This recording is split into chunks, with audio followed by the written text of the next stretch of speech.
قرآن مجید کو چومنا وغیرہ یہ ضروری ہے؟ دیکھیں ضروری کا کوئی لفظ نہیں ہے، سنت، مستحب، جائز، مباح یہ الفاظ ہیں، ضروری کوئی چیز نہیں ہوتی شریعت کی اصطلاح میں دیکھا جائے۔ باقی تو عام الفاظ میں تو ضروری بہت سے الفاظ ہیں، تو جائز ہے اور باعث برکت بھی ہے۔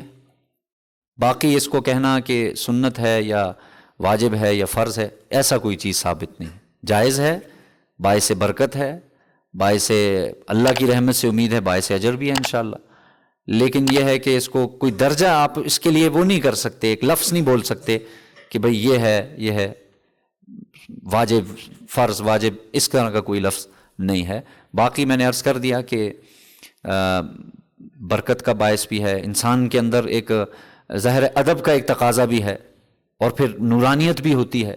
اکابرین سلف صالحین کا یہ معمول رہا ہے کہ قرآن مجید کو جب اٹھاتے تو پہلے چومتے، سینے کے ساتھ لگاتے، دل میں یہ ایک نیت ارادہ کرتے کہ اے اللہ اس میں جو انوارات ہیں اے اللہ وہ میرے سینے میں منتقل فرما، کوئی حرج کی بات نہیں ہے۔